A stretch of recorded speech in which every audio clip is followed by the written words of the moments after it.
Olá, bem-vindo ao 5º episódio do Sábado Sem Legenda, e o programa de hoje é para homenagear uma das maiores estrelas de cinema dos últimos 30 anos. Eu tô aqui hoje com os meus colegas Diego Quaglia e Camila Henriques. Oi, gente. Olá. E aí, Vincent, beleza? Tudo certo? Estou aqui também com uma convidada especial para o nosso programa, Carissa Vieira. Boa noite, Carissa. Oiê, boa noite. Obrigada pelo convite. Tô animada aqui. Estamos diante da TV assistindo a filmes antigos. Aqueles tempos que não mais. Gilberto Barro! Rede Manchete. Sábado Sem Legenda. Angelina Jolie é uma jovem policial recrutada por Denzel Washington para rastrear um assassino em série que está aterrorizando Nova York. O Colecionador de Ossos. O filme de hoje é O Colecionador de Ossos, um filme que reúne aí dois grandes astros dos anos 90 e dos anos 2000, Denzel Washington e Angelina Jolie, que está de aniversário na data de lançamento desse podcast. Então, Camila, Diego, Carissa, vocês já conheciam esse filme? Já tinham visto antes? Qual a relação de vocês com ele? Já conheci, assim, né, da época da minha juventude, vendo muito na TV, assim, e aqueles filmes que você nunca sabe se você já viu todo, porque sempre tá um trecho passando, né, mas esse eu lembro realmente de sentar para assistir na HBO ainda, ou Cinemax, não lembro assim, exatamente, mas eu adorava. Cinemax, né? É a cara do Cinemax. Os filmes desse podcast, inclusive, são a cara do Cinemax. Mas eu adorava, assim, eu gostava muito, só que eu não conhecia os livros. Por exemplo, eu descobri agora que ele é baseado em uma série de livros, não é só em um livro, que é o Colecionador de Ossos. Não, então eu já conhecia o filme. Minha mãe é uma grande fã do Denzel, então assim, eu desde criança vejo basicamente tudo que esse homem faz, não é mesmo? Então nessa época, eu bem criança ainda, eu assistia junto com ela. Então tem até uma coisa de memória afetiva, mas eu não lembrava mais nada. Tipo, nada do filme. E eu sei que eu já vi mais de uma vez. Isso que a Cassie falou é engraçado, porque eu, quando era criança, a gente alugava direto o filme do Denzel também em casa, assim. Era direto, assim. Eu lembro que eu vi Chamas da Vingança 200 vezes, cara, assim, de casa e tal, né? É um filme que até hoje eu amo, assim, me fez gostar do Tony Scott. Mas, assim, eu via direto os filmes dele, dia de treinamento, eu via direto. Aquele lá que ele entra no hospital pra fazer o transplante do filho, Johnny Key, um ato de coragem. Que, inclusive, é dirigido pelo Cassavetes Jr., né? Nick Cassavetes, né? Assim, né? Sim! Caraca, eu adorava esse filme. Deve ser horrível, mas eu adorava. Assim, né, cara? Eu via muito filme do Denzel, e o Colecionador de Ossos, apesar de ter outra estrela, que é a Jolie, era um desses filmes desse combo, né? Eu lembro, Vincent, que ele passava muito na TNT também, assim. Eu lembro que a TNT tinha aquele negócio de fazer as escolhas, né? Você liga tal, tipo, você decide da TNT. Dia de segunda. Exatamente. Você liga, você escolhe tal filme. Esse filme era um que entrava direto. E eu sempre lembro do final, que é aquele combate final da revelação do assassino, é algo que eu sempre lembrava. Mas assim como a Carissa, eu também não lembrava de várias coisas, assim, porque fazia muito tempo que eu não via. Mas é um filme que esses filmes que me remetem tá passando na televisão. E tinha muito. Eu sempre confundi ele também com aquele outro filme da Angelina Jolie, com o Ethan Hawke, que acho que é Roubando Vidas. Roubando Vidas, um dos filmes favoritos da minha esposa. Olha! Se eu não citar, eu me divorcio. Mas eu não gosto muito não, mas ela ama, inclusive, aquele plot twist no final de Roubando Vidas, que é maravilhoso. Pra quem lembra aí. E é engraçado essa coisa que eu também lembro desse filme de ver ele muito criança, e ele é um filme super pesado, né, pra gente ter visto tão jovem assim. E eu lembro a gente nunca teve por assinatura assim em casa, mas eu lembro da minha mãe alugar mais de uma vez esse filme, de assistir, que eu acho que deve ter sido um filme que foi meio febre de locadora aí da época do VHS, um pouco antes do DVD, e das cenas que me marcaram mais, traumatizaram quando criança, é a cena do casal entrando no táxi, que ele corta o dedo na janela. É uma cena super... dá uma agonia, e eu lembro bastante disso, mas eu também não lembrava de nada, assim como a Carissa, que não via faz tempo. Eu não tinha apagado questões de trama da minha memória e tudo assim, então é um filme que é interessante, assim, mas eu não Os próprios filmes do Philip Noyce são filmes que marcaram muito essa época, mas eu não lembro de ter visto mais nenhum outro. E até olhando hoje em dia, eu acho que esse e o outro filme dele com a Jolie, lá dos anos 2000, o Salt, foram os únicos dois que eu Isso. assisti dele. Eu acabei desviando aí dele, que teve tem um cinema cheio de filmes populares, né?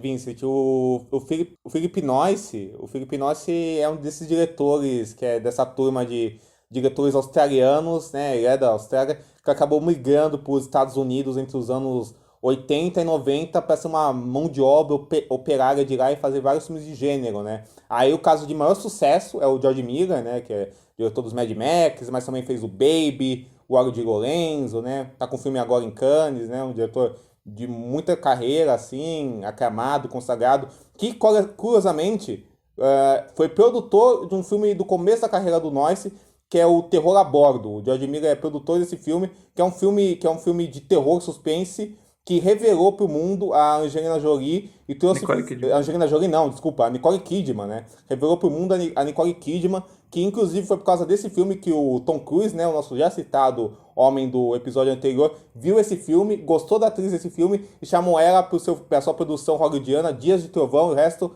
é história, divórcios, amores e brigas e questões aí, né? Mas... Cientologia. Várias questões. Mas é curioso isso, né? Porque o Philip Noyce ele começou assim, junto com vários diretores, né? Esse filme, inclusive, o Terror Aborto, também trouxe fama a Billy Zane, né? Inclusive, talvez a melhor atuação do Billy Zane. E tem lá o Sam Neill também, antes de Jurassic Park, o piano da Jane Campbell.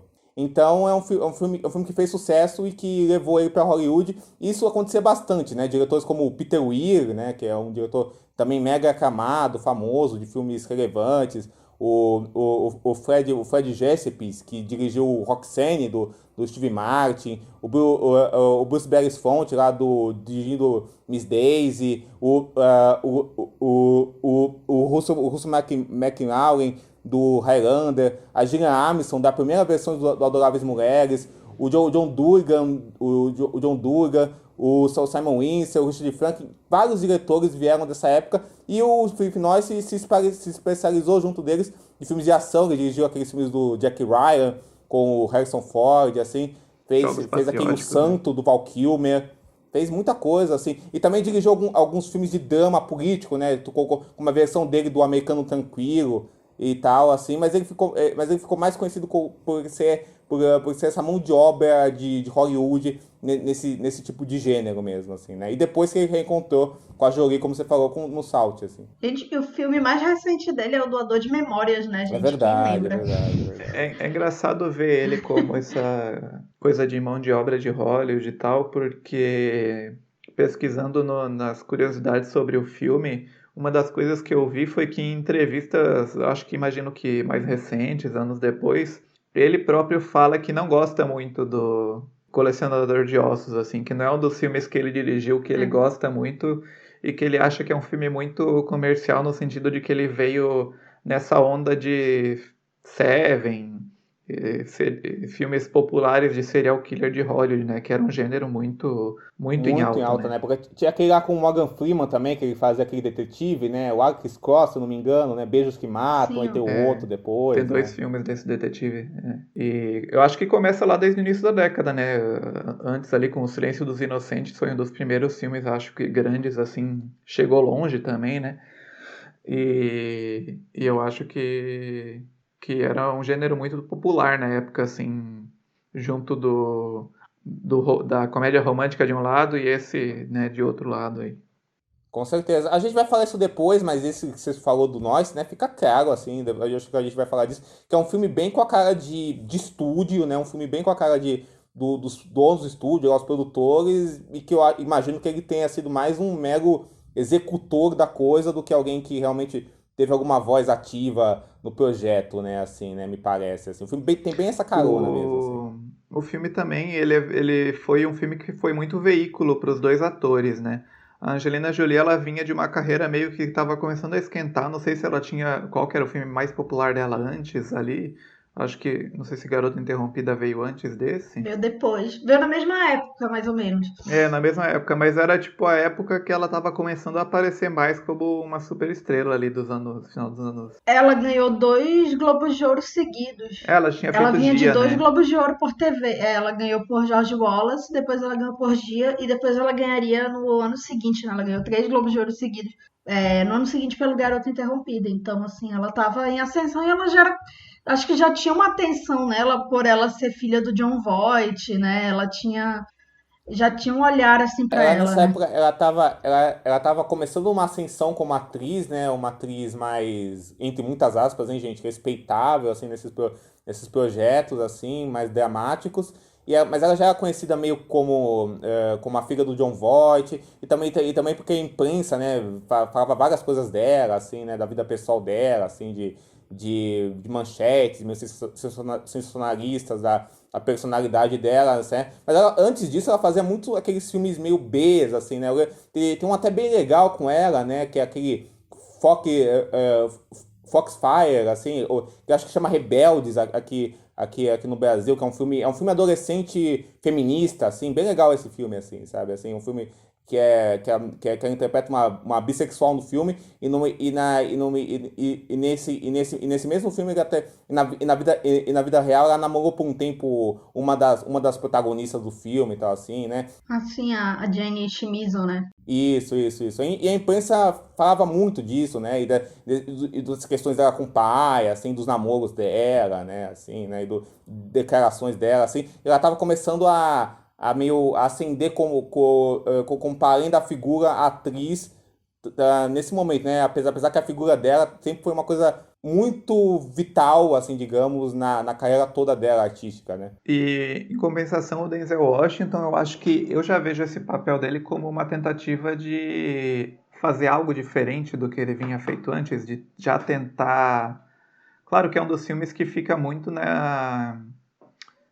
fica muito dentro de gêneros que ele trabalhava e tal, né? Gênero de suspense, gênero de drama, mas eu acho que até se você considerar que é um papel que ele fica o tempo todo na cama e tal, parece meio que depois de uma carreira, uma década de sucesso do Denzel, que os anos 90 foram uma grande década para ele, né? Então eu acho que é um filme que a gente percebe ele meio que talvez não necessariamente fazendo que dramas mais sérios como ele tem feito nos últimos anos aí, tentando ir para um lado mais sisudo, mas é um papel diferente, assim, né? Que não é um papel de ação, apesar de ser um papel de protagonismo aí. Sim. Ele já, como você falou, ele já era respeitado, né? Ele já tinha ganhado o Oscar de coadjuvante, né? Pelo Tempos de Glória, eu acho, né? Ele já tinha ganhado o primeiro Oscar dele, ele já era respeitado, ele já era um astro, né? Tinha feito vários sucessos. E aí ele tava em filmes também muito bem criticados, assim, já era uma figura de astro, né? Já era um cara já maduro, já respeitado, e tava dividindo a tela, né? Com co-protagonista, com uma atriz mais que estava começando, que estava em ascendência, né? Isso eu acho bem interessante esse filme, né? Esses dois polos do filme, né? E é interessante pensar que no mesmo ano do Coração de Ossos, que é 99, o Denzel estava indicado ao melhor ator no Oscar por aquele Hurricane ou Furacão, que ele faz o cara, o boxeador preso injustamente, né? Ele quase ganhou o Oscar, né? Que ele ganhou o Globo de Ouro, né? Então fica implícito que ele chegou bem perto, né? O elenco desse filme, ele é meio... assistir hoje ele é meio engraçado, porque tem umas pessoas... claro, eu não diria que ele tem um grande elenco, mas tem um elenco que ficou muito famoso, sei lá, na TV depois. É verdade. O Ed O'Neill. Isso. O Ed O'Neill, que é o Al Bundy lá do Mary Children, e é o cara do Mother Family, né? Assim, é os dois, né? Assim. O Michael Rooker, né? Que Michael até Rooker, que é um dos Walking grandes Dead. character actors aí, né, cara? Assim, Michael Rooker. O Luiz certeza, Guzmán, né? E a própria Queen Latifah, né? Eu não sei se esse é o primeiro papel dela, não sei. Não. Então, não é, porque a Queen Latifah ela já era conhecida como rapper e ela também era uma estrela de televisão na época, porque ela fazia aquela série Single, né, que é um sitcom negro norte-americano que o pessoal hoje em dia conhece muito por causa daquela polêmica com Friends, que Friends plagiou esse sitcom e tal, assim. E acho que ela fazia a personagem correspondente à Mônica, né? Nossa, esse isso. sitcom ou algo assim, né? Mas ela já vinha Sim. ela já estava dando os primeiros passos no cinema, até que ela foi muito elogiada por um papel no filme fantástico esse filme, que é Até as Últimas Consequências, que é um filme filme que umas 4 mulheres negras monta uma gangue que assalta bancos. Esse filme é fantástico, assim, é um desses filmes do cinema negro dos anos 90, sabe assim, tipo, que veio muito nessa onda de Spike Lee, do John Singer, então, assim, fantástico esse filme. Então ela já tá... F. Gary Gray. Isso, exatamente. Então ela já tava dando esses primeiros passos dela, mas ela ainda não era uma grande estrela, né? Ela começou a ser uma grande estrela lá com Chicago, que foi quando ela estourou mesmo no cinema, e depois fez vários papéis protagonistas, né? Aquele filme lá com Steven Martin, aquele filme lá do Táxi, que ela vai viajar. Ela foi mais pro mainstream, né? Exatamente, né? Aquele filme lá do hotel que ela vai viajar, vários desses filmes. Posso fazer um comentário sobre a utilização da Queen Latifah nesse filme? Lógico. Eu acho absurdamente frustrante a maneira como descartam ela completamente. Em nenhum momento nem citam Sim. o que acontece com ela, sabe? Na E cena cogitaram final. dela sobreviver, né? A mulher tá lá o filme inteiro, cara. Desde a primeira cena, sabe? Ela ainda participa da... E é a amigona do cara, né? A companheira dele, né? Gente, ela participa da investigação como se ela fosse Sim. uma das policiais em alguns momentos. Ela ajuda, né? E tal. E ela que mantém ele vivo. E simplesmente descartam ela como se ela fosse... É isso, ela é descartável. No final do filme. Eles cogitaram fazê-la sobreviver, mas eles acharam que não seria crível. Gente, pelo amor de Deus, tem um monte de coisa ali que não é crível, né? Pois é, gente. Olha, minha suspensão de descrença já estava bem alta. Porra, esse filme incrível na mesma frase é difícil, né? O livro ela é um homem, né? O personagem é um homem, o enfermeiro do livro. Sim. Olha aí. Eu não conheço o livro, eu acho que, sei lá, se é um livro famoso nessa literatura aí de aeroporto, assim, mas eu não conheço muito. Olha, é uma série que foi lançada até agora, 2015, livros, só que são os dois personagens, Angelina Jolie e o Denzel Washington, solucionando crimes variados, assim. Tipo um Arquivo X. É tipo esse que a J.K. Rowling, enfim, tenta fazer agora, que é um casal também, Nossa, né? não sabia disso, graças a Deus. Enfim. Mas teve uma série de televisão, inclusive, né? Sobre esse livro, só que durou uma temporada só, pelo que eu vi, né? Assim, Eu acho que tentaram replicar funcionaria isso, só que não assim, foi. na linguagem de TV, esse negócio, assim, porque acho que tem uma coisa meio... A Carissa pode falar melhor porque ela acompanhava, assim, uma coisa meio Mulder e Scully, assim, da tensão sexual, assim. Ah, tem muito. Esse filme tem bem cara de seriado, assim, mas enfim. Tem bastante, só que pra mim, esse filme força essa tensão de um jeito que eu acho que a série consegue ser mais natural. Apesar de que tem aquele momento que você vê a pista caindo em cima dele e tem toda uma tensão sexual que surge do nada. E que vem uma musiquinha bem característica dos anos 90 que Arquivo X era mestre em colocar nas cenas, sabe? Só que se em Arquivo X, apesar de ser o próprio suco dos anos 90...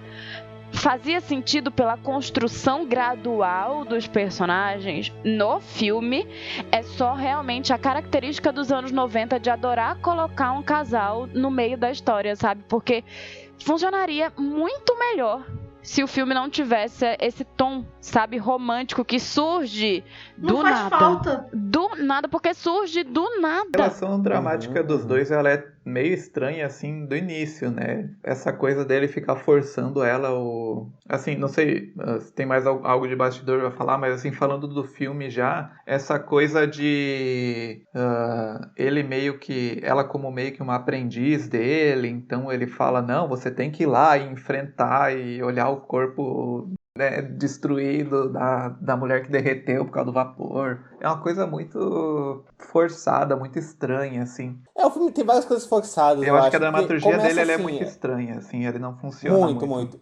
Começa assim, ela era uma modelo que virou policial, Eu vi ontem, mas eu já não lembrava desse detalhe, é verdade. Eu já tinha esquecido também. Pois é. que tem um namorado que ela tá foda-se pro namorado. O namorado, inclusive, é o Bob Cannavale, né? Que depois fez várias séries que também. só aparece na primeira cena. Só aparece dela. na primeira cena. Verdade. E assim, some. Não é citado nenhuma vez. E some do filme, não é importante, nada. Verdade. É, exatamente, né? Né, nessa mesma época ele era o namorado do Will, no Will Grace, assim, pra quem ainda vai lembrar, assim. E aí tem isso, né? E aí tem toda a questão dela ter uns dead issues com o pai, que é policial. Aí tem esse cara mais velho que vira o mentor dela, então meio que rola essa coisa, mas o filme nunca desenvolve isso direito, né? Uma coisa, como o Vicente falou, a dramaturgia do filme é meio forçada. E eu acho que o filme também, assim, a trama dele podia estar num episódio qualquer de Lei e Ordem, assim, é bem esse esquemão mesmo, assim. E eu acho também que o filme, ele tem esse tom muito cafona, mas às vezes eu acho que funciona. E às vezes eu acho que só fica o cafona pelo cafona mesmo, assim, sabe? Assim, tipo essa coisa, tudo nele é muito carregado, a trilha é muito carregada, a direção é muito carregada, sabe? Assim, a trama é muito carregada. Mas eu acho que até é reflexo da época que ele foi feito. E isso total. não me incomoda até certo ponto, sabe? Muitos filmes que saíram nesse estilo, na década de 90, seguiam essa linha. Então, pra mim, é até tranquilo. O meu problema é como ele desenvolve mesmo primeiro, esse romance pra mim é absurdo. E como eles desenvolvem a coisa com o próprio serial killer, sabe? E o desfecho, e como... É isso, pra mim tem muitas coisas jogadas do nada no filme, sabe? É o namorado que aparece na primeira cena e eles têm uma discussão e ela quase chora. Mesmo sendo ela a pessoa que claramente não quer ficar com ele. Mas, nossa, inclusive ela quase chora o tempo inteiro. Por quê? Uma mulher ela tem que estar quase sempre chorando, sabe?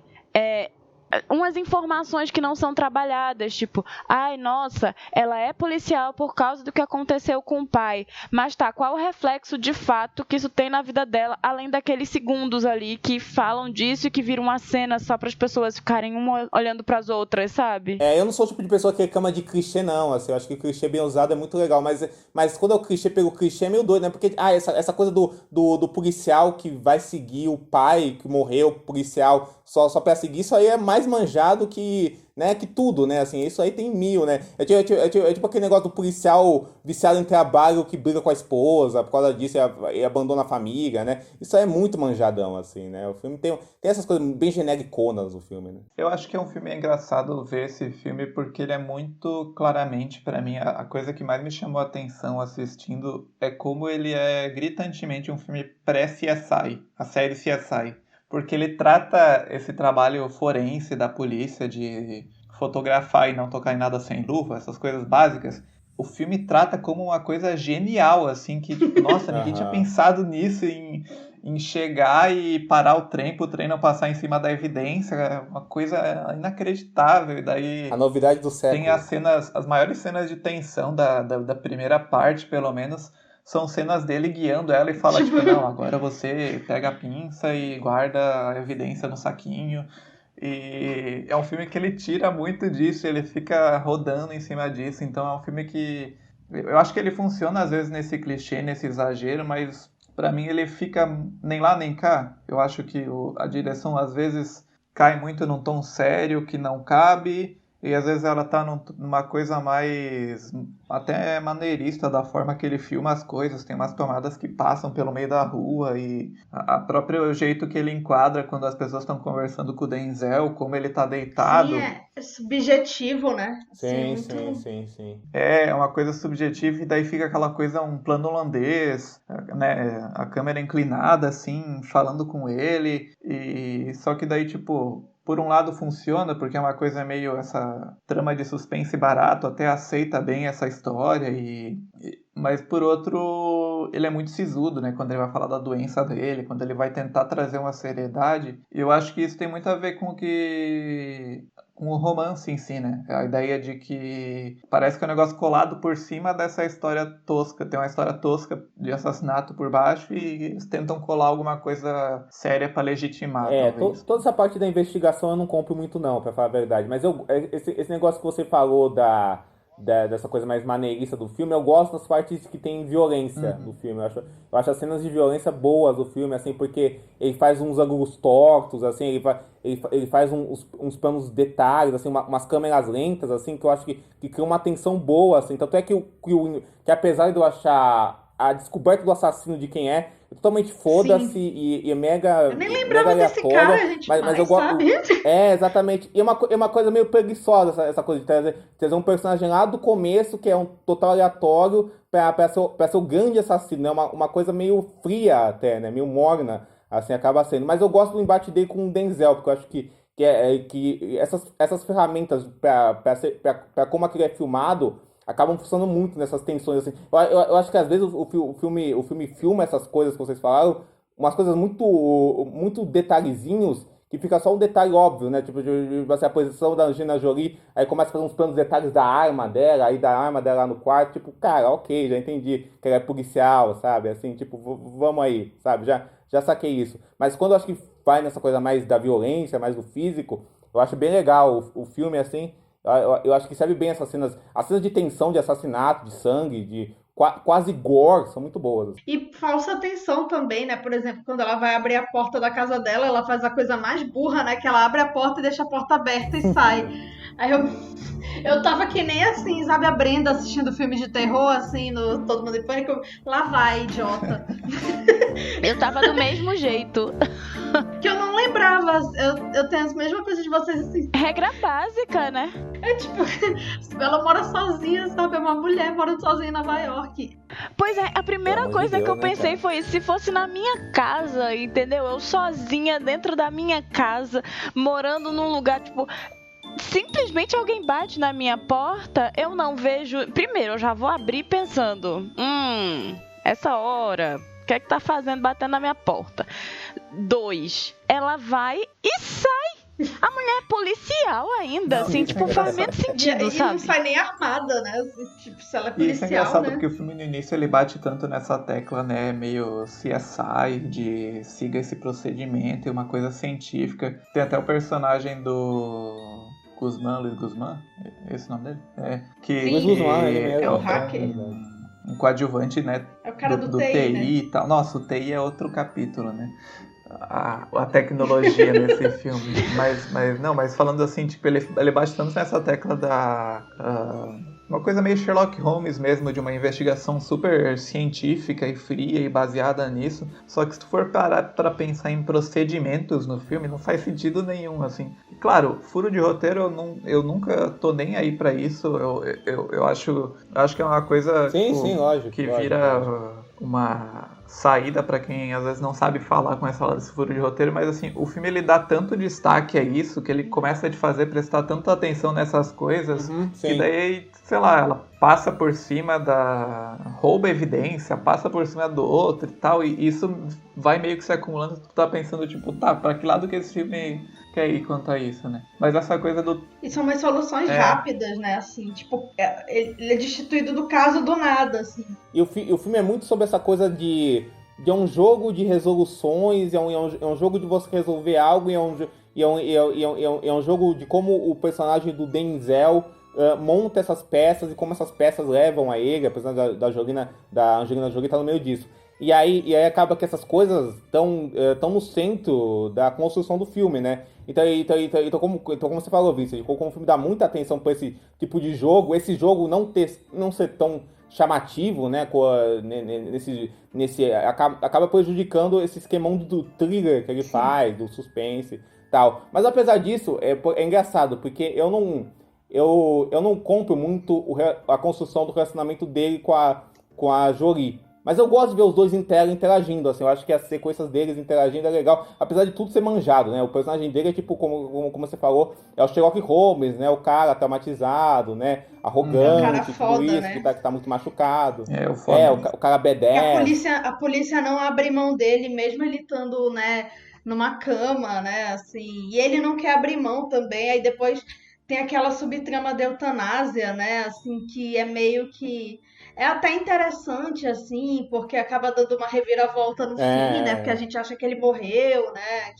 Porque tá lá o cara que ia ajudá-lo, né? E aí é interessante isso. Eu gosto desses joguinhos que o filme faz. Também gosto. Eu acho que é um dos alicerces dramáticos que funciona no filme, assim, esse tema da eutanásia. E o Denzel, eu acho, assim, ele é um ator gigante, né? É um dos meus atores favoritos. Então, ele sempre tá muito bem, mas ele tá muito bem, né? No papel, né? Ai, tá maravilhoso. Ele só precisa. Ele só atua com E gosto, ele, né? ele convence demais, né? Ele até fez preparação com o Christopher Reeve, né? Que também. Sério? Fez, porque que o Christopher Reeve também era tetraplégico e tal, assim. Então eles conversaram um pouco sobre isso, porque o Philip Noyce e o Denzel falaram que eles queriam demonstrar um cara que é tetraplégico, mas ainda faz coisas da vida cotidiana, normal, e que segue a vida, e tem uma personalidade própria e tudo isso, tal, não sei o que. Não é ficar estereotipado pela deficiência dele, assim. Acho que o Denzel consegue mostrar isso pela atuação dele. Ele é um grande ator, né? Assim, é interessante porque eu acho que a Jolie tá bem. Eu acho ela uma boa atriz, apesar de eu achar que ela faz muito filme ruim. Gente do céu. Mas eu acho que ela é uma boa atriz. Mas eu acho que o filme, assim, ele é excepcional. E é isso. Não é apenas pela limitação, mas óbvio, a limitação ajuda, né? Chama a atenção pra gente da interpretação dele. Mas eu acho muito interessante porque se a gente for parar pra pensar, e não é preconceito meu, mas alguns dos filmes que saíram na década de 90, que são de serial killer, não estou falando de Seven. Seven tem atuações incríveis. Prefiro não comentar, mas tem. Pois é. Então. Questões, né? Tirando o Seven e tal, um ou outro, a maioria, como vocês mesmos falaram, assim, vem muito dessa lógica de série policial, basicamente. Eles não são filmes muito inventivos e que dão tanto espaço para as interpretações serem maravilhosas e coisa e tal. Mas eu acho que uma das qualidades do Denzel é que não importa, assim, em geral, né? Claro, existem alguns casos que ele acaba não conseguindo brilhar, mas eu acho incrível que ele pega um material que pode até ser simples, assim. Óbvio que não é necessariamente o caso desse filme, ele tem muito texto, ele é sempre aquela coisa meio brilhante, ele tá sempre... Só que se fosse um ator menos cuidadoso, ele ficaria ridículo. Ele ficaria muito over. E o olhar dele fala muito, né? Sim. Exatamente, o olhar dele fala muito, né? O olhar dele, essa coisa triste que ele tem, né? E de como ele vai meio que... Tudo bem que é truncado, mas por ele mesmo, como ator, como ele vai descobrindo a vida de novo, sabe? Assim, essa coisa da relação com o outro e tudo isso, sabe? Assim, eu gosto muito. A Jolie eu já não gosto tanto, não. A Jolie eu acho meio canastra no filme. Apesar de eu achar ela uma boa atriz no geral, assim. Eu acho que ela tem grandes momentos, mas aí eu já acho meio verde ela, assim, né? Tem uma ficha de detenções excepcional. Por que largar tudo isso pelos delinquentes juvenis? Olha, Ryan, eu não tenho que explicar isso pra você. Qual é, Amelia? De tira pra tira? De tira pra tira, então vamos dizer que isso é um assunto pessoal. Tudo bem. Mas não tem nada a ver com seu pai, tem? Mas eu gosto muito que ele se salva no fim do dia, assim. É claro que ela ajuda no final, né? Ela dá o golpe final. Mas, assim, aquela cena, realmente, como o Diego falou, assim, dele lutando com o cara... me remeteu muito, assim, eu vi, aí eu lembrei da sensação que eu tive dessa cena da mão, assim, que ele prende a mão do cara. Gente, assim, a cama dele virou, assim, uma máquina, né, assim, era realmente projetada pra outras coisas, só que ele já tinha tanta intimidade com aquilo que ele conseguiu se adaptar pra uma emergência, né. E assim, é muito interessante, assim, como esse personagem, ele é desafiado pelos colegas, né? Tem um cara que tá querendo roubar a posição dele, que é um vilão, assim, meio caricato mesmo, assim, que é morto, assim... É até legal que eles fazem, assim, porque você acaba achando no final que é ele o assassino, só que depois você vê ele foi morto, né? Só que depois o assassino é uma pessoa que a gente nem lembra, enfim. É meio que um deus ex machina, né? Aquela justificativa, né, assim. É um motivo qualquer, né? Tipo assim... Eu até, como eu não lembrava da trama, eu pensava que ia ser o outro cara, que é tipo o médico dele, que vão dois caras, né, no início falar com ele, um amigo que ele pede pra... eu pensei, meu, será Eu também achava que era ele, gente. Ele tem uma vibe de, esse cara vai ser o Ele assassino. também é um ator que fez muita Não, série. assim, o cara conseguiu ser técnico de enfermagem, né? Era técnico. Não, ele virou técnico lá e conseguiu instalar a cama dele, né? Mas enfim, isso aí é coisa assim. O Vicente falou do negócio das séries lá. Esse cara, pra quem não lembra, é o irmão da Laura Linney naquela The Big C. Pra quem viu essa série, assim, é o irmão da Laura Linney. no The Ele Big faz C, também aquela de advogado, né? Como é que é o nome? Com a Juliana Margulies. Verdade. The Good Wife. Eu não vi. Eu vi só 2 episódios. 1000 pessoas, né, aparecem no The Good Wife. The Good Wife, todo mundo participou, gente. E assim, muita gente boa, verdade. inclusive. Aquela, vou defender The Good Wife até o fim, mesmo com todo meu ódio à protagonista. A protagonista ou a atriz? Pior, a protagonista, apesar de tudo que a atriz faz, eu sou cadelinha, gente. Assisto tudo. Assiste até Morning Show 2. Gente, o pior, se ela não tiver na 3ª temporada, eu nem apareço. A gente tá falando isso de protagonista, eu falei que eu achei a Jory meio... Eu achei ela meio verde no filme ainda, parece que ela tá meio iniciando mesmo, assim, sabe, assim, e ela tá... Eu senti ela meio ofuscada pelo Denzel no geral, mas é engraçado porque não era, né?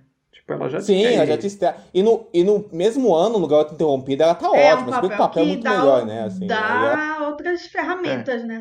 Dá espaço, ela tá ótima no filme. Uma atriz verde que nunca protagonizou um filme grande, e aí ela faz um filme com Denzel Washington. Pior que eu acho que até que funciona. Eu gosto dos dois em tela, eu gosto dele. Se não tivesse a tensão sexual deles inventada ali, funcionaria aquele negócio de mestre que aprendiz. Apesar de que outra coisa que pra mim atrapalha é o tempo, porque depois ele fala, ontem mesmo você tava parando no trem. Então, tipo, ela virou uma super detetive em 24 horas, assim. Exato. Eu tentei acreditar que o ontem mesmo, aquelas, né? É só jeito de falar, gente. É uma expressão, é verdade. Porque eu fiquei, gente, assim, um intervalo de tempo pra ele solucionar tudo isso e acontecer tanta coisa. Eu virei aquela pessoa chata da verossimilhança. Não, imagina, Camila. Não, mas eu acho que esse meu incômodo também é porque eu acho que a personagem dela é meio fraca na escrita dela, assim, na construção dela. Tem várias coisas que são meio dispensáveis, que são meio dispensadas de como é construída, né? Tipo, por exemplo, esse negócio do namorado que a gente falou. E ela é a personagem que é mais manjada de toda a construção, né? Que é aquela coisa da policial iniciante, do trauma do passado. Tem essa coisa absurda, né? Que ela é modelo e virou policial, sabe? Então eu acho que é uma personagem mais jogada, assim, sabe? Assim, filme. Eu acho que o filme trabalha o personagem do Denzel com mais cuidado, eu acho, assim. Pior que eu acho até interessante isso dela ser uma policial que tem resistência a ver sangue, a ver corpos, né? Sim, isso Só é legal, que verdade. resolvido com tanta facilidade isso no filme, né? O Denzel, seu pai morreu, né? Bacana. Próxima cena. Tipo, não é trabalhado assim. Eu acho interessante esse conflito dela aprender a ser, porque não é necessariamente porque ela é policial que ela vai se identificar com o trabalho investigativo, fodão entre isso é aspas, muito né? legal. Assim, ela queria trabalhar com trabalho, falam desk work, né? Que é tipo burocrático, né? Mais burocrático. Mas, assim, ela era, não sei, né? Assim, eu acho que não foi bem trabalhado. Perderam muitas oportunidades ali de pegar até esse negócio dela ser uma mulher que não é aquela mulher durona típica dos filmes, assim. Como a Carissa falou, eles exageraram esse negócio dela chorar, mas ela não chora e não sei o quê. Eu senti que faltou. É complicado falar de nuance num filme como esse, mas eu senti que faltou nuance, por incrível que pareça. Se é que é possível ter nuance num filme desse, assim. Faltou uma construção, digamos assim, né? Faltou. Mas eu acho que o filme ele tem algumas coisas que poderiam ter nuances, assim. Ele tem superfícies, assim, fragmentos de coisas que... porque é aquela coisa, né? A gente escreve e anota pra gravar o podcast depois, e daí a gente se obriga... Sei lá, se a gente visse esse filme na TV, talvez a gente esquecesse no dia seguinte, né? E bola pra frente. Mas a gente se obriga a ficar pensando mais em certas coisas. Eu acho interessante, assim, a questão da história também. Acho que poderia ir para um lado meio de porque é um assassino que ele usa um táxi em Nova York, que é aquela coisa, o táxi amarelo é um símbolo da cidade, e ele usa essas locações que são lugares que remetem ao início do século, os anos 1800 e coisa assim. E daí tem essa coisa dos ossos, né? O colecionador de ossos. Então fiquei pensando também que são os ossos da cidade, essas estruturas e tal. E é bem interessante, assim, como coisas citadas, assim, mas nunca vai tão fundo, né? Acho que, pensando aí num filme que a gente até falou antes, que foi talvez o grande filme de serial killer da época, né? Que era o Seven. Ele, por mais que Seven não seja sobre nenhuma cidade específica, ele vai longe nessas filosofadas, né? Mas daí, claro, daí é o David Fincher, né? Um outro nível, uma outra pegada aí, mas é um filme que ele vai mais longe nessas coisas, ele não tem muito medo de ser filosófico e tal, e ele parece... Esse filme aqui é muito mais desconjuntado, né? Parecem coisas mais empilhadas. Eu acho também que né? nem esse fator muito B dele que ele tem, esse fator de ser um filme que é baseado nesses romances de aeroportos, assim, policiais, assim, e de assumir essa coisa mais estilizadona que ele tem, assim, da violência e de tal, e de ir mais nessa vertente de um filme policial, de dupla policial B, assim, de desenvolver isso. Acho que nem isso ele vai muito longe, assim, mas o que tem isso é legal. Assim, mas até isso eu acho que ele podia acelerar mais o passo, assim, isso é uma coisa, pô, vamos ainda mais nisso, assim, e meio que parar de tentar ligar com essas questões mais de uma psicologia que parece meio vagabunda, assim, sabe? Assim, ele podia mais acelerar nessa coisa mais da violência, do explícito, assim, sabe? Assim, eu acho que podia ser mais interessante nesse sentido, se ele abraçasse mais essa coisa mais B, assim, porque ele é cafona, né? A gente tá num podcast, obviamente, de Supercine, então é para exaltar esse cinema cafona, né, que a gente tá aqui, né? Não seria por outro motivo, mas eu acho que tem isso que você falou, Vincent, assim, ele ainda mantém esse drama dos personagens num teor mais frio, que aí as duas coisas não ficam tão balançadas, assim. O Denzel, vocês falaram dele até eu acho ele um ator tão... eu acho que a gente ouve sempre essa expressão, né, de que os atores carregam, e eu acho que esse é o típico filme, assim, de que se não fosse o ator, não seria nada. Com certeza. Sem dúvida. Porque eu acho ele muito hipnótico, assim. Se não fosse um Denzel carregando. E é engraçado que eu percebi isso esses tempos atrás, que eu vi alguns filmes do Denzel Washington e tal, e eu escrevo sobre tudo que eu vejo, assim, né, como hábito e tal. E uma coisa que eu notei nos meus textos depois é que eu sempre coloco de alguma forma o quanto a presença do Denzel Washington é hipnótica. Em todos os filmes que ele participa, né? Porque a gente olha ele, sei lá, ele tem uns trejeitos corporais, umas expressões, umas formas de agir. E nesse filme é impressionante que mesmo ele parado, ele tem aquele tipo jeito de olhar, umas expressões que ele faz sempre. Então, pra mim é o típico ator de teatro que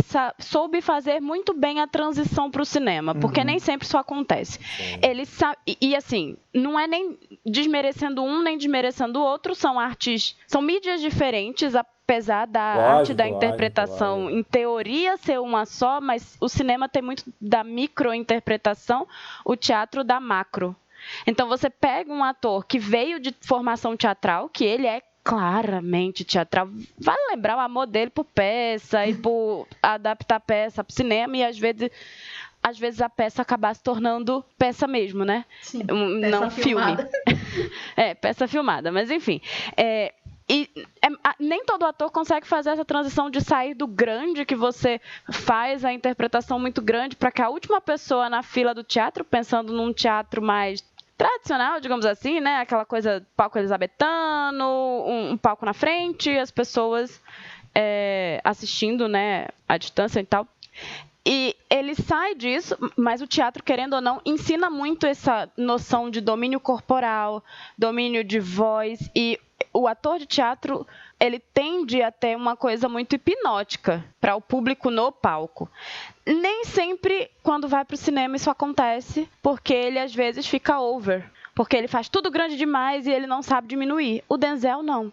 Ele consegue levar essa coisa da noção completa do corpo, de como ele se movimenta, de como ele se coloca, pra câmera. Então é quase como se a câmera ela gostasse muito dele, mas a interpretação dele tem essas nuances micro, sabe? Que são muito características do cinema, porque a câmera ela pega o que você, como ator, às vezes nem pensou. Ela pega o seu pensamento. Você respira, a câmera pegou uma intenção. Não necessariamente é uma ação, é uma intenção. No teatro não pode ser só a intenção. Você tem que ter essa ação diretamente.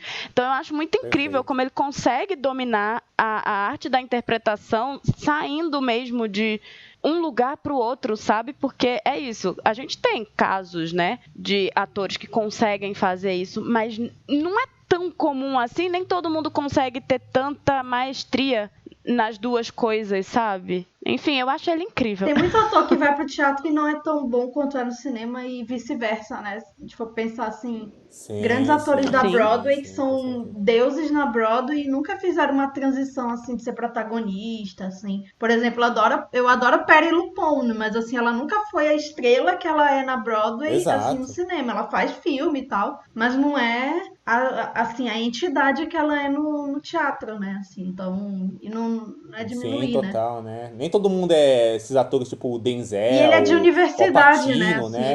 Assim, né? ele é formado, né, em teatro, né? Então acho que também tem uma outra coisa, assim, que nos Estados Unidos a gente vê esses atores, assim, que vieram de universidade, assim, a Viola, a Meryl, né? Que são atores e atrizes que conseguem transitar mesmo, assim. Não sei se é uma coisa, assim, muito o que eles aprendem na faculdade, assim, mas se a gente for ver esses atores que vêm de universidade, eles conseguem fazer essa... Em teoria, a coisa da universidade ultrapassa essa... Virou até piada, né? A coisa do método, enfim. O ator de universidade, ele tem uma noção bem grande de várias formas de interpretação. Sim. Então ele vai aprendendo muitos... Não é um método, são vários métodos. É adaptação, né? Assim, ao que o texto pede, né? Assim, ele faz...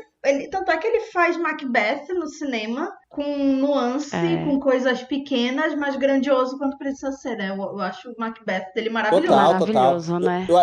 Eu acho legal isso, ele tá ótimo. Eu acho legal isso porque ele é um ator que é estudado, você vê que é o cara estudado, de repertório na interpretação dele, mas muitas vezes eu sinto que alguns atores tentam ir para esse caminho e ficar algo meio calculado, meio distante, e nunca é no Denzel, sabe? Ele tem uma interpretação muito, como que você falou, hipnótica, magnética mesmo, assim, sabe? Assim, ele realmente controla bem esse uso da intensidade que ele tem, da fala, de como ele se locomove em tela, assim, ele possui mesmo o cenário, as cenas, assim, mas sempre é algo sobre controle daquele personagem, imerso naquele personagem, não algo para se mostrar, assim, sabe, assim, nesses momentos pequenos, assim, ele consegue brilhar. Tem uma cena dele naquele American Gangster, do Ridley Scott, que ele vai falar com a mãe dele, assim, que é uma coisa tão... que ele tá falando baixo com a mãe, assim, porque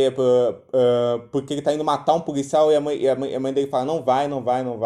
E assim, ele tá, mãe, deixa eu ir e tal, não sei o que, assim. E a mãe fica toda nervosa com ele, assim, ele todo controlado, baixo, assim. E você tem toda aquela relação dele com a mãe, do respeito e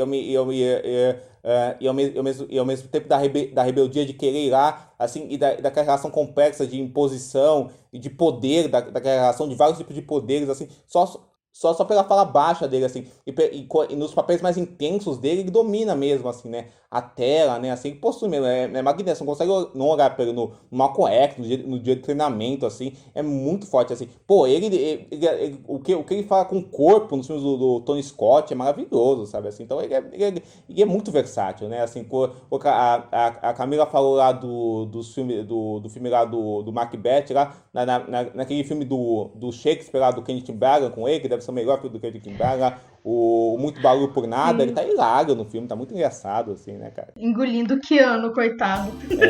Sinto dizer, mas é verdade mesmo. Não é difícil, pior que não é difícil. Eu amo o Keanu, mas assim, fazer do Isabela Boscov agora. O talento do Keanu Reeves é saber a própria limitação. Não, exatamente. Eu acho que... Ele é humilde, entendeu? Homem que tem humildade. Isso é muito admirável, gente. Não, gente, ele é maravilhoso. Quando o Keanu entende isso, ele vai pro céu dos gente, atores. assistam o filme de comédia da Exatamente. Netflix que ele fez recentemente, que ele aparece como ele mesmo. Assim, Pô, eu recomendo, ó, a gente tá indo pra dicas, mas assim, tem um papel do Keanu dramático, foda, que é aquele O Dom da Premonição, do com Sam a Kate Raimi, Blanchett. assim, que ele faz... Que ele faz um redneck, meio trampista, bolsonarista, assim, cara, que bate na esposa, assim, cara, assim. Cara, ele tá odioso no filme, assim. É um papel que você não imagina o Keanu Reeves fazendo, e ele realmente tá vendido no filme, assim. Ele tá foda. Kate Holmes, The né? Gift. Não conheço, Eu nunca vi vi. na época do Muito DVD. bom, subestimado esse filme. Mas assim, Esse é um filme bem super cine também, um dia aparece a aqui. Angelina, ela não é formada, mas ela estudou o método quando ela diz que a mãe dela era aluna do Lee Strasberg. Olha Que a só. mãe dela queria ser atriz, né, e não conseguiu, né, porque enfim, teve filho e a gente sabe, né, que John Voight, né, ignorava que tinha filho de vez em quando, né, assim, sim. Aí ela diz que a Angelina Jolie fala naquele Inside the Actor Studio, que eu amo, assim, melhor programa da vida. O programa é excelente, cara. Eu recomendo com Paul Newman. O do Paul São Newman é entrevistas, espetacular, o do Paul É tipo Newman. um ator entrevistando o outro. Hoje em dia são atores entrevistando o outro porque o apresentador morreu, mas antes era o James Lipton. Ele morreu tem uns 3 anos. Lipton, Então, inclusive tem a Greta Gerwig apresentando com a Laura Dern. Eu sou doida pra ver esse programa. Por favor, alguém arrume pra mim. Dominic de Coco. Mas enfim, no Inside Actor Studio ela conta que a mãe dela usava o método pra acalmar ela quando ela era criança. O que você está sentindo? Não sei o quê.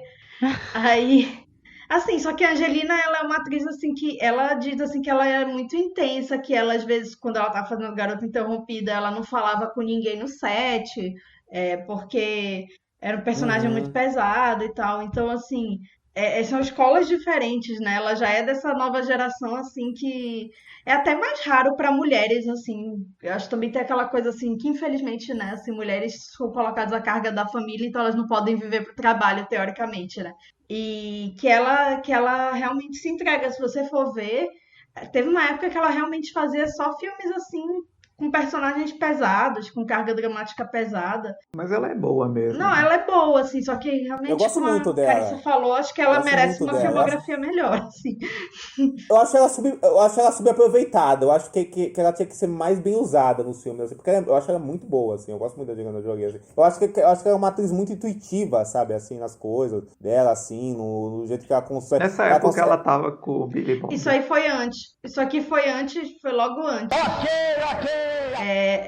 Ela casou com Billy Bob depois que ela ganhou o Oscar. Exatamente. Ele estava noivo da Laura Dern. Pô, inclusive você falou da Laura Dern, tem a treta com a Laura Dern também. Ele né? estava noivo da Laura Dern, aí um belo dia ele foi viajar, casou com a Angelina Jolie e não avisou a Laura Dern. O auge, né? Assim, olha. Eu acho que ela se livrou. Cara. Ah, não, saiu no lucro, gente. Ela casou com o Ben Harper depois, né? De boa. Pois né? é, verdade, super bonitinho. Os filhos deles são lindos, assim. Sim. Nossa, mas é que a Jolie fez um filme antes. Pois é, com ela já conhecia. Ela com já o Billy conhecia. Bob. E daí eu pensei, nossa, eles deviam Não, estar eles juntos. casaram e tal. Não em sabia 2000. Assim, aquela, desse né? rolo. Tinha aqueles programas que passavam na TV a cabo, que era aquele Entertainment, que era sobre a vida dos atores, It's Your né? Hollywood E aí, Story. uma vez eu vi um sobre a Angelina Jolie, e no da Angelina Jolie diz que era o Billy Bob Thornton se afastaram porque foi na fase mais ativista da Angelina Jolie, que ela ficou muito preocupada com o negócio dos refugiados, tudo isso, e ele meio que não era dessa vibe, assim, tal, aí eles meio deram uma afastada. Sim, assim, eles né? adotaram o Maddox juntos, né? Só que ele não... Depois ele ignorou e assim... Enfim, né? O resto é história, mas... Acho que ela andava com... A gente lembra, né? Que ela andava com colar com sangue dele. Aí tinha a história dela com o irmão. Nossa, é isso que eu ia dizer. Uma das minhas primeiras lembranças de fofoca de celebridades, assim, foi essa história aí do colar do sangue que eu vi passando na... Nossa. Sei lá, na Adriana Galisteu. Essa história foi muito famosa na época, quando eu, sei lá, era criança, no início da adolescência, eu não lembro exatamente em que ano foi, mas eu lembro que, nossa, saía em revista, tipo Capricho,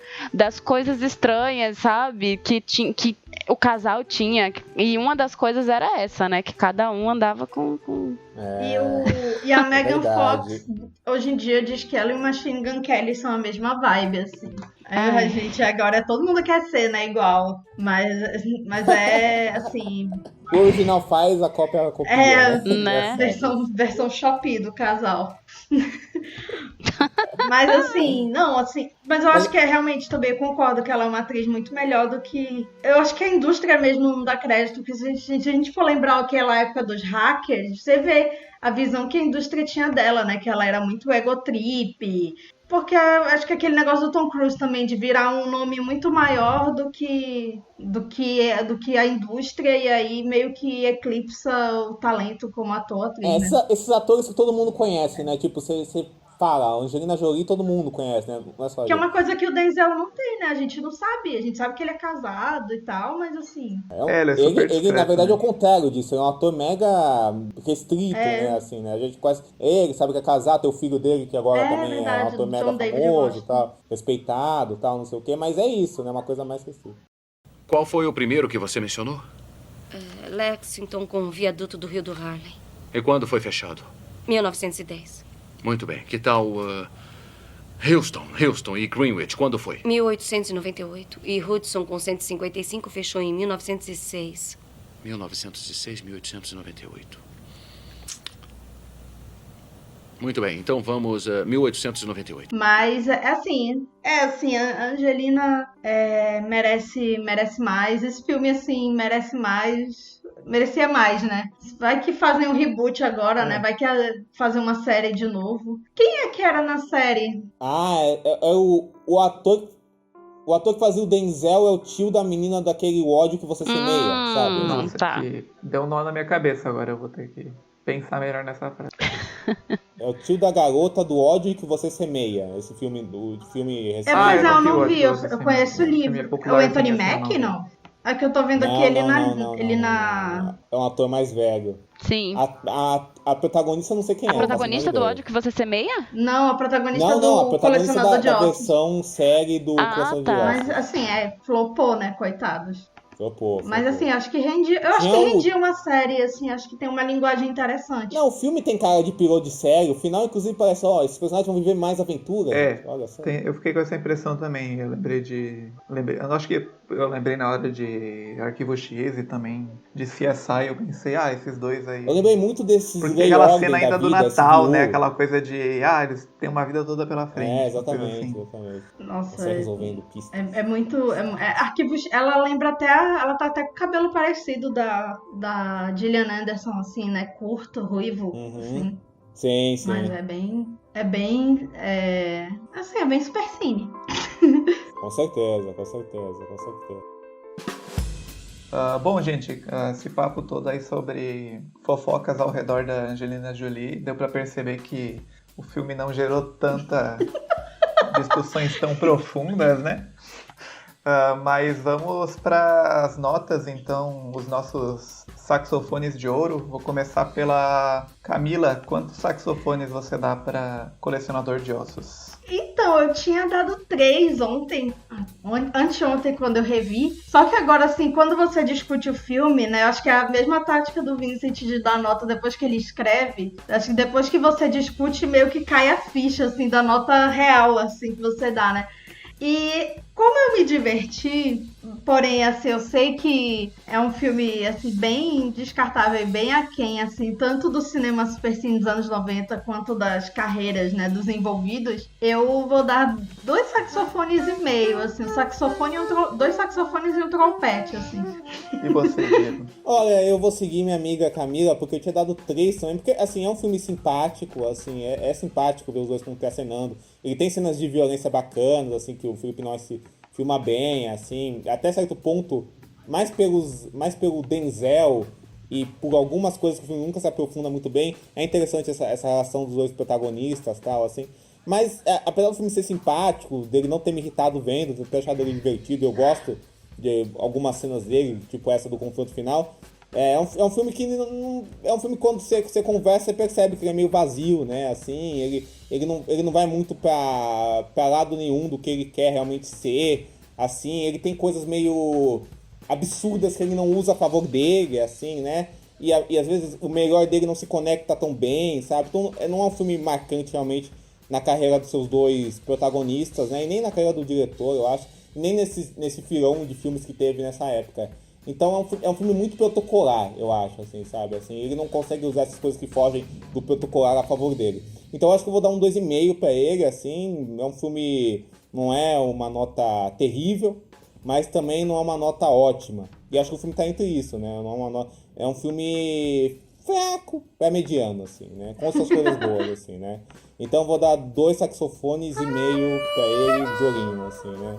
Mas vale uma sessão bacana em casa. Carissa, quantos saxofones você dá? Então, como os meninos eu revi ontem, eu dei 3 saxofones. E apesar de toda a discussão, eu vou guardar a coisa da minha memória afetiva, do filme, o quanto eu gosto do Denzel, e eu vou deixar os 3 saxofones. Eu não vou dar, 2 saxofones e um trompete, sabe? Vou manter a minha notinha de ontem. Acho ele brega, mas sabe aquelas coisas, aquele filmezinho pra você ver? Pra mim ele tem uma grande qualidade. Ele não me tira do sério e depois de 2 anos de pandemia, tem muitos filmes que eu começo a ver, eu até acho que eles são legais, mas eu tenho uma vontade de parar no meio quando eu assisto em casa. E, cara, eu assisti numa tacada só, numa boa, então só por causa disso, assim, olha, parabéns, conseguiu me manter presa à ação do filme, mesmo eu achando que tem umas breguices sem tamanho. Só completando isso que a Cris falou, eu acho que o mérito do filme é que ele é um desses filmes inofensivos mesmo, assim, né? Por mais que tenha esses problemas todos, assim, não é aquele filme que te ofende ou nada disso, assim, ou que te tira do sério, como muitos filmes fazem, né? Então acho que, apesar de tudo, né? Eu acho que eu vou seguir a convidada e dar 3 também. É engraçado que eu tinha visto antes a nota de vocês no Letter e normalmente a gente acaba dando os 3 a mesma nota, né? A gente tenta... mas dessa vez eu acho que eu vou... Eu até pensei que vou dar 3 estrelas também e eu vou dar 3 saxofones pro filme porque... assim como vocês falaram, o filme não só que ele é inofensivo e que você acaba vendo ele numa tacada, mas ele ainda é um filme que, talvez por tudo que a gente falou, do Denzel, e ele é meio... Não é um filme que cansa, que você quer parar de ver em nenhum momento, então eu acho que... E apesar dos pesares, apesar de estar meio perdido ali, eu ainda percebo um diretor tentando fazer algo mais ou menos, mas eu percebo isso, eu acho que é muito pior quando um filme não tem uma identidade, né, nenhuma tentativa. Então eu vou dar 3 saxofones pro filme. Com certeza. Eu acho que o Felipe Noyce é um bom diretor, né? Ele podia voltar aqui, né? A gente falar dele. Né? Depois eu olhei a carreira dele e fiquei com vontade de ver os outros. Eu lembro de ter gostado de Salt. Invasão de Privacidade, que é bem... Não, esse é ruim demais, assim. Esse é bem supercine e classicão, assim. Mas tem que estar aqui. Sharon Stone. Sharon Stone, né? Esse filme foi pegou bem aquele sucesso do Instinto Selvagem, já foi feito assim, assim, pegou ela. Esse tem um Baldwin, né? Um dos, total. Um sub-Baldwin. Mas ele é bom diretor, o Terror a Bordo é muito bom, assim, o Salt é bem legal. O Terror a Bordo realmente passou no Supercine, inclusive, então pode ser que apareça em breve. Esse filme, assim. O Jack Ryan dele, ele dá uma dignidade pro Tom Clancy, assim, são filmes bem interessantes. Pelo menos o primeiro, assim, né? Difícil, né? Dar uma dignidade pro Tom Clancy. E você vê, né? Assim, ele e o John McTiernan, né? Porque Tom Clancy é muito ruim, né? Tom Clancy é horrível. Assim. É meio... Bom, então, em homenagem também à aniversariante do dia, Angelina Jolie. Inclusive, se ela estiver nos ouvindo, parabéns. Né? Tudo de bom pra você. Parabéns, Andy. Hoje a gente vai cada um escolher um filme da Angelina Jolie, que é o nosso filme preferido, ou um filme que é um destaque da carreira dela. Pode começar por você agora, Diego. Então, meu filme escolhido é o filme que eu acho que tem a melhor interpretação dela, assim, acho que o demais extraíram melhor as melhores qualidades que ela tem como atriz, que é A Troca, que é um filme do Clint Eastwood, né? Que infelizmente até pros fãs do Clint não é um dos filmes mais mencionados da filmografia dele, mas eu acho um filmaço, assim, acho dos anos 2000, um dos meus favoritos dele, assim, ele saiu no mesmo ano do Gran Torino, que é uma obra-prima, mas ele também é um filme que eu acho excelente.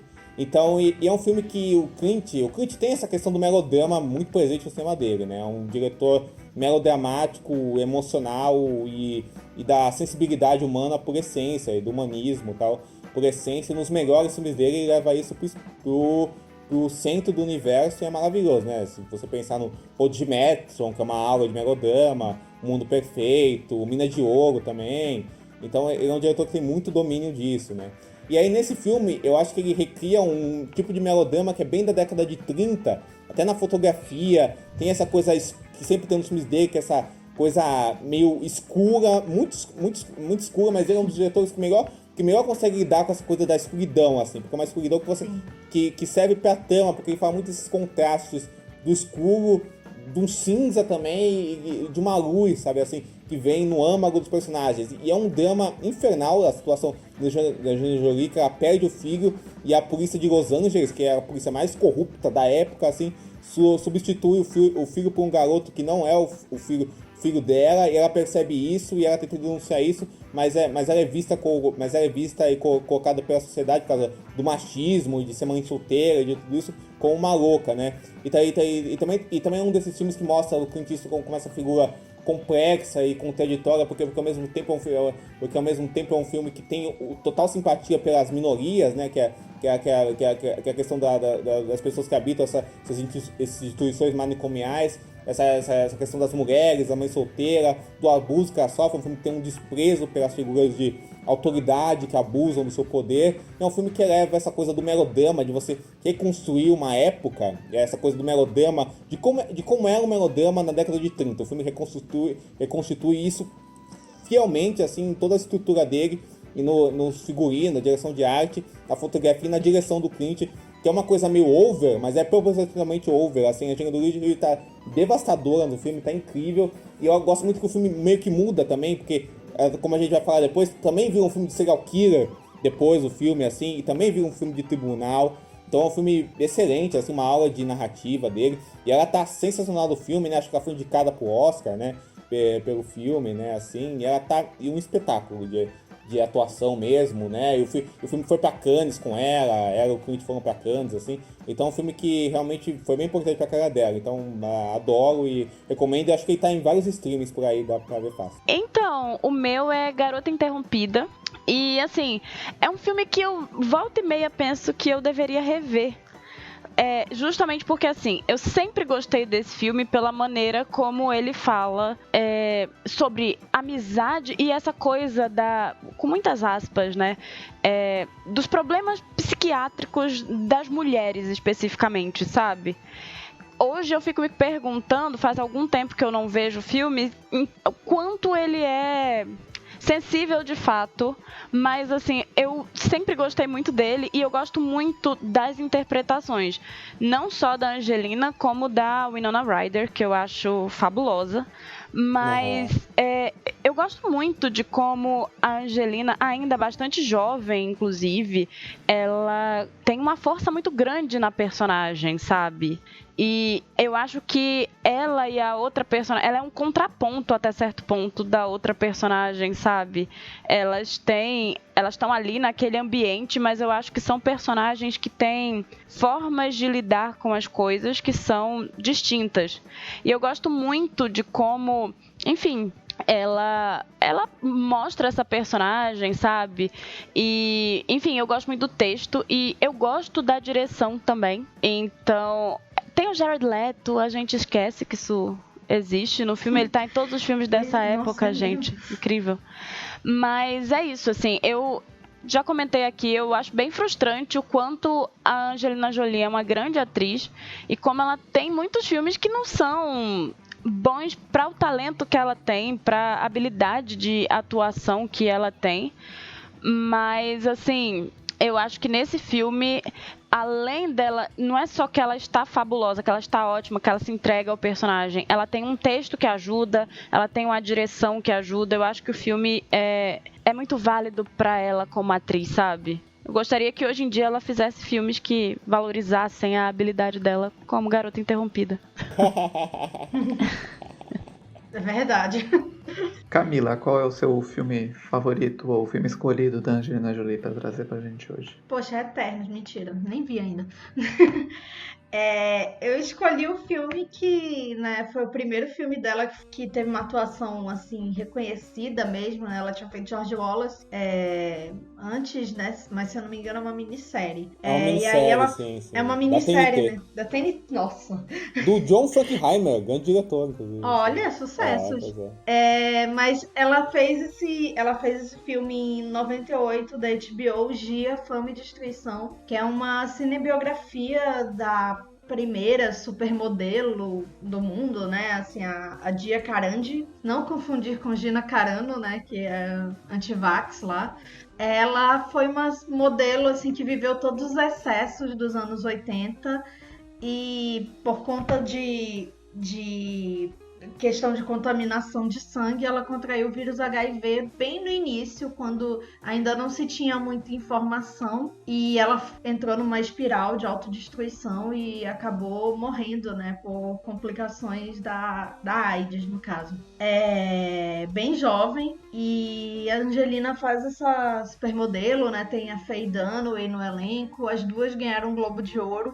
Não que isso signifique muita coisa, mas assim, pra dizer assim, de reconhecimento mesmo, e acho que é uma atuação muito boa dela. É um filme, assim, é o típico telefilme dos anos 90/2000, assim, que ainda não tinha aquela inventividade, assim, que a gente tem visto, assim, desde a Era de Ouro da TV, né? Pré-Era de Ouro da TV, na 98 o Sopranos tá nascendo, né? Então ainda não tinha nenhum arrojo técnico, também pelo que dá pra ver não tinha nenhum grande orçamento, né? HBO ainda não era a HBO, né? HBO era meio que um canal de exibir boxe, né?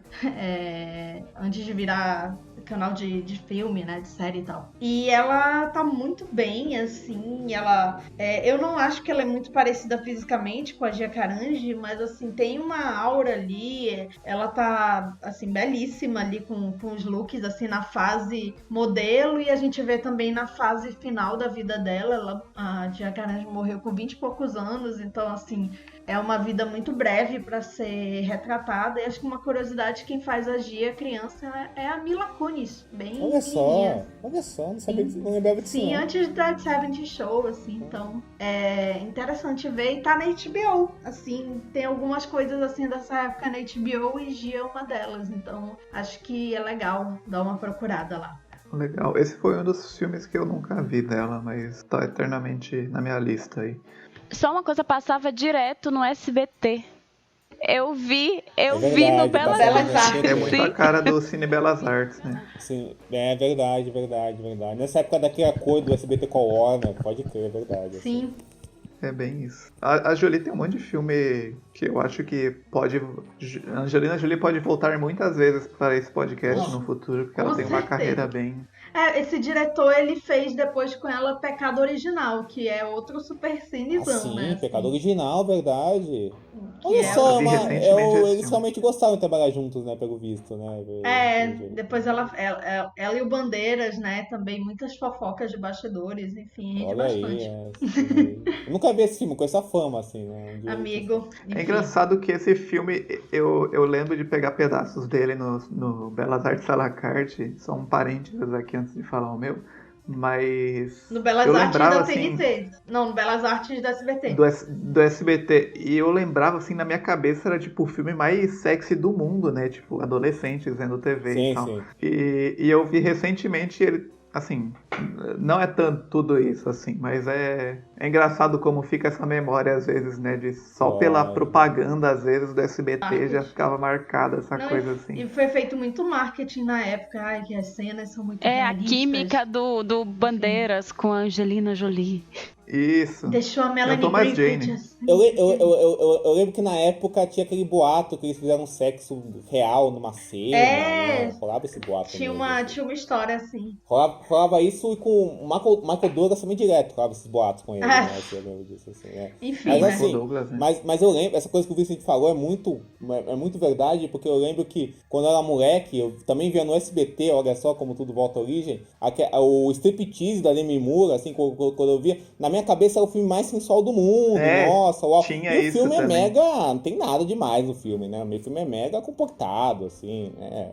Bom, o meu filme escolhido não é considerado aí um dos grandes filmes da carreira dela e um dos grandes papéis, mas é um dos que eu mais gosto, assim. Ela tem aí essa breve carreira como diretora e o primeiro filme dela eu não gosto muito, não, que é aquele que fala da Guerra Civil nos Balcãs, acho meio chato, não me pega muito. E alguns mais recentes também acho ok, assim, mas um que eu gostei muito de ter visto na época, não revi depois, mas eu gostei muito, foi o By the Sea, que em português chama A Beira-Mar, que é um filme que é ela e o Brad Pitt como um casal de meia idade que vai por uma praia no sul da França nos anos 70, e ele é escritor e ela fica meio que a esposa troféu dele, fica lá passeando na praia enquanto ele escreve, e daí aparece um outro casal em outro quarto e eles começam a relação deles começa a dar uma esquentada quando eles começam a observar outro casal e espiar e ouvir atrás da porta e tal. E é um filme muito que eu acho que desses filmes, como até a gente falou no podcast do Tom Cruise, nós falamos de Olhos Bem Fechados, né? Como é um filme que lembra essa coisa da vida real escapar para dentro do filme e a gente pensar nesse casal como um casal dentro do filme e tal. E esse é um filme pré-final do casamento aí Brangelina, né? Eles acabaram em 2016. E é um filme muito interessante de ver, ainda mais pensando nisso, pensando naquele casamento que, sei lá, obviamente não ia tão bem há algum tempo já, e é muito legal ver os dois nesse papel. E é um filme super... que não acontece muita coisa, mas tem essas vibes, assim. E eu acho que é quando a direção dela meio que funcionou melhor, porque ela também não é nenhum prodígio na direção e tal, mas ela tem essa sensibilidade aí de filmar certas coisas. Então Eu nunca vi esse filme porque eu tenho meio preguiça dos filmes que a Angelina Jolie dirige, sendo sincero, assim, né? Aquele aí da cinebiografia eu achei muito ruim quando eu vi. Eu só vi esse também. Eu fiquei, vamos e parei. Quieto, assim. Eu acho que eu não vi o Esse eu acho que é o único que eu gosto de verdade, assim. Tem aquele Unbroken, eu acho meio chato também. Esse é o único que eu acho... Eu não vi o By the Sea, tenho quase certeza. Eu lembro que eu vi no cinema porque aqui em Joinville estreia às vezes essas coisas meio... É raro estrear e daí a gente, vamos ver, né? Um filme de Nossa, drama, mas eu abri aqui no Letterboxd, uma estrela, o Vincent é defensor. Eu gosto. Vice Solitário e Defensor, sempre bom quando a gente encontra um filme assim. Não, olha, não, peraí, o Vincent deu 3,5 estrelas, então... Aí logo embaixo tem o Pedro dando 1 estrela só. Pedro, seu características notas, assim, né? Mas logo mais estar aqui. Pra no meu também, no meu só eu, o Felipe Furtado, defendo o filme. Olha, bacana. 2 defensores. É verdade, o Felipe Furtado deu 3 estrelas e o Renato Silveira deu 4, olha. Olha, né,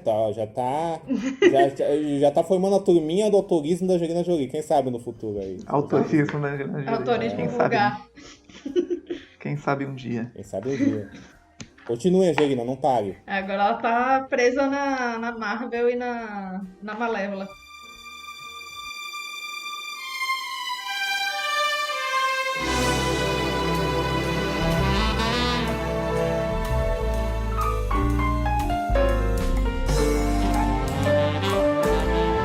Agora vamos passar para o Corujão, nosso quadro de recomendações. E vou voltar para a Camila agora. O que você tem para recomendar essa semana? Bom, assim, da última gravação pra cá eu não assisti tanta coisa assim, porque infelizmente não rolou tanto tempo. Porém, acatei a indicação do Diego do último programa e assisti Power Couple. Assim, comecei. E tá, assim, irresistível mesmo, assim, grande entretenimento brasileiro. E ontem eu reassisti o Top Gun, o primeiro, que eu tô me preparando pra assistir. Quando já tiver saído esse programa, eu já vou ter assistido o segundo, né, nos cinemas. Mas reassisti o Top Gun, de 86, dirigido pelo Tony Scott. E assim, eu defendo, gente, é um filme cafona? Ele, assim, demais. Ele dá uns closes, assim, super cafonas, assim, principalmente na cena do vôlei. Ele tem uma trilha sonora brega pra cacete que toma a atenção do filme? Sim. Mas ele é divertido pra caramba. Então é sobre isso, sabe? É a arte do cafona, gente. É a arte do cafona, pôr do sol, sabe? Tom Cruise de moto, vivendo, sentindo a necessidade da velocidade. Então, assim... E é sobre isso. E ele fazendo serenata pra Kelly McGillis, e a minha gata aqui atrás... coisando o sofá, enfim. Mas é sobre isso, gente. Top Gun 1 tem no... Top Gun Asas Indomáveis tem no Star Play e na Globoplay. Diego, suas indicações e dicas do Corujão. Então, já que a Camila falou do Top Gun, o primeirão, eu vi, né, o Top Gun Maverick, né, filme que tá aí tão elogiado, tão falado, e realmente eu amei o filme, amei.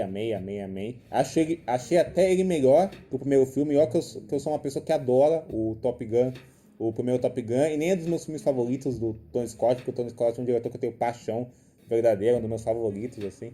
E esse Top Gun Maverick eu acho que pega essa estrutura bem cafona, como a Camila falou, do Tony Scott, e daí dessa questão de como ele lida com esse grande videoclipe de cenas para construir o cotidiano profissional do Maverick, e coloca isso num cinema muito mais clássico,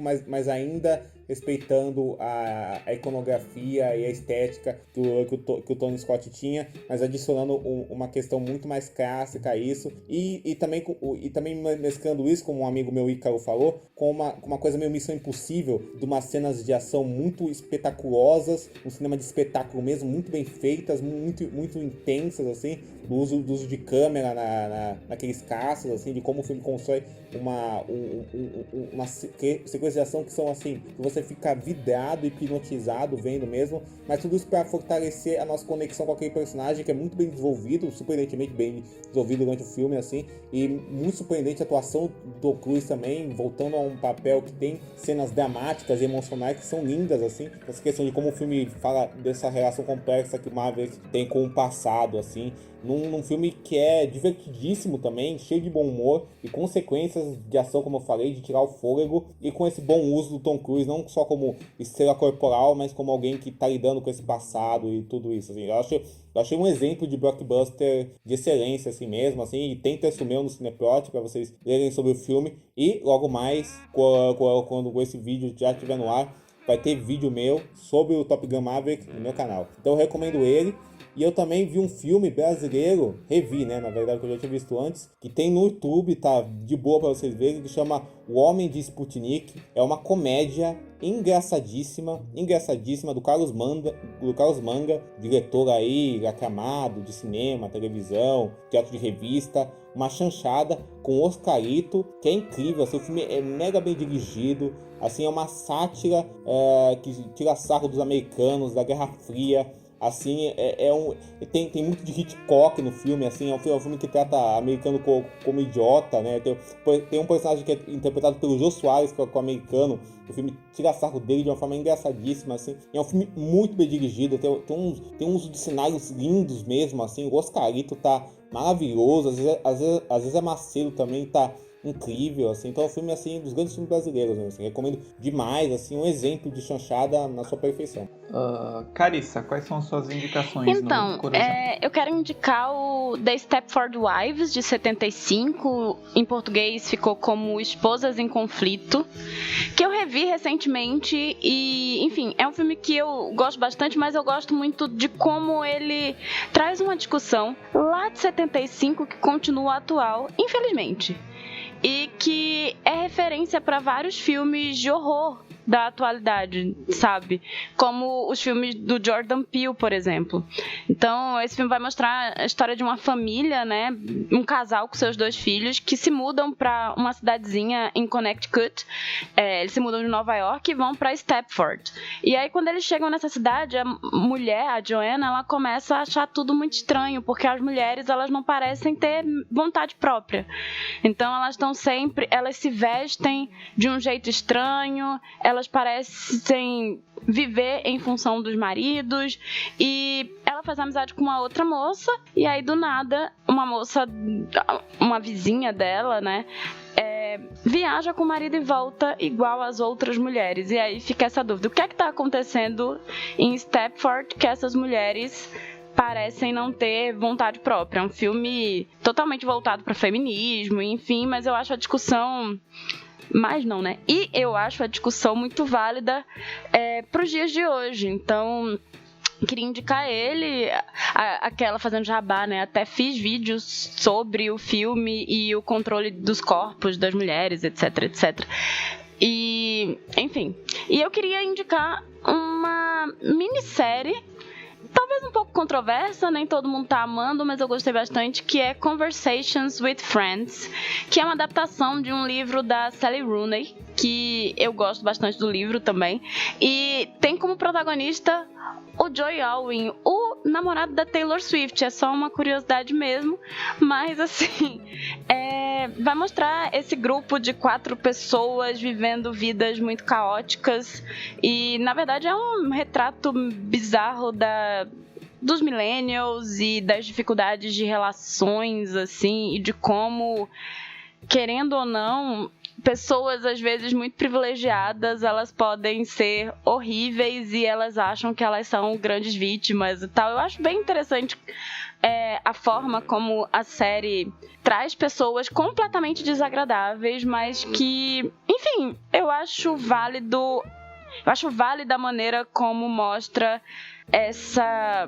Enfim, não apenas quem tá muito ali no início da juventude, sabe? Aqueles que estão ali no começo dos 20 e os outros que estão ali chegando nos 30, no início dos 30, e as diferenças nas realidades desses dois grupos, sabe?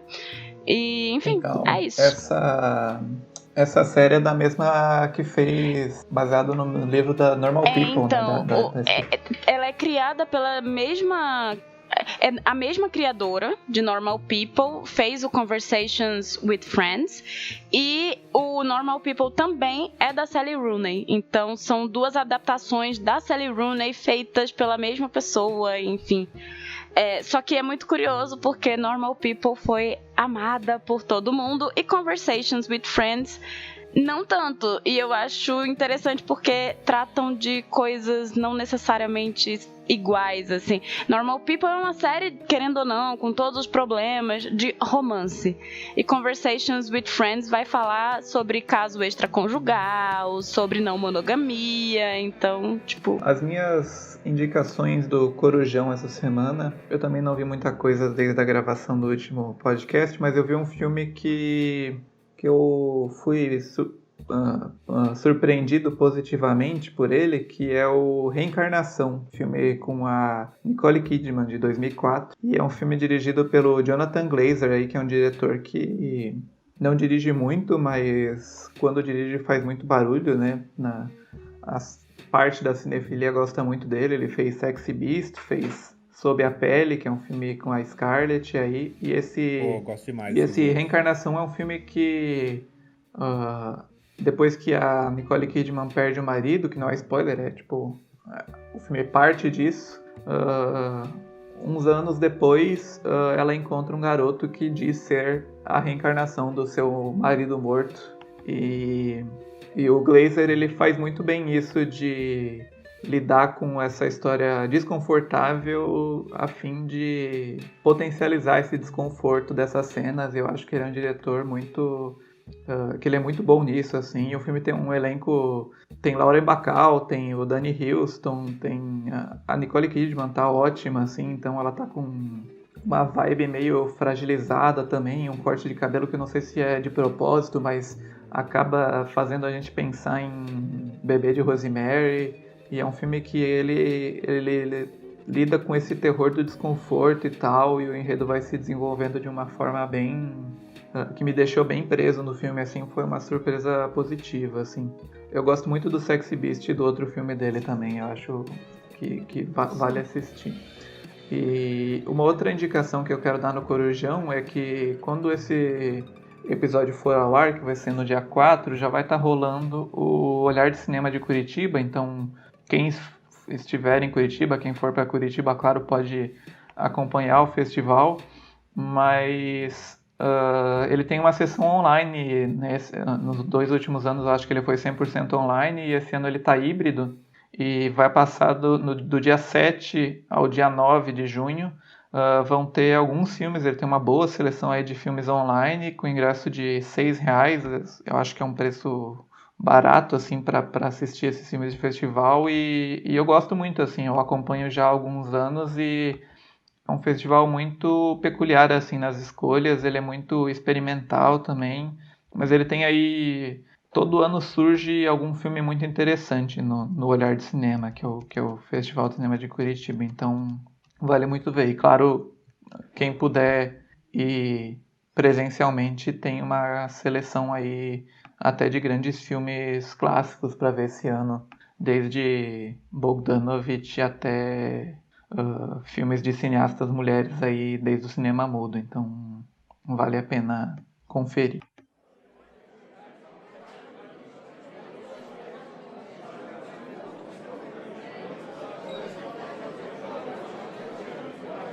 Então é isso, chegamos ao final de mais um Sábado Sem Legenda. Quero agradecer ao Felipe Hoffman pela participação na abertura do podcast. Falar para vocês seguirem a gente no nosso Twitter, Sabe Sem Legenda, e no nosso Instagram, Sábado Sem Legenda, e também para avaliar a gente nos tocadores de podcast aí no Spotify, dar 5 estrelinhas, ou na Apple, no Google, a gente está nos melhores tocadores aí, onde quer que você esteja ouvindo. E o próximo filme do podcast vai ser aí em homenagem ao especial do Dia dos Namorados, vai ser Ghost, do Outro Lado da Vida. Esse clássico aí não só de Supercine, mas que passou na sessão da tarde muitas vezes também. Obrigado aos meus colegas Camila e Diego e obrigado à convidada Carissa Vieira. Fala onde a gente pode te encontrar na internet e fora dela também, ou só na internet que é melhor, né? Eu tenho um canal no YouTube que tem o meu nome, Carissa Vieira. Tô no Instagram também, como Caricinha Vieira, e no Twitter. E eu produzo conteúdo sobre cinema, audiovisual, focado bastante em gênero e raça. Então, é isso. E obrigada pelo convite, foi ótimo. Volte sempre. Valeu, gente. Tchau, Diego. Tchau, Camila. Tchau. Falou, gente.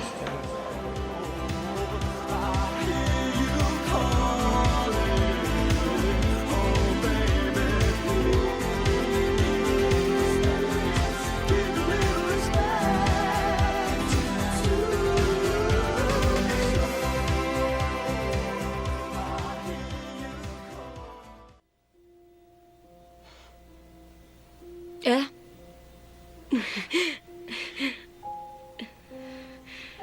Não foi uma coisa bonita, não é?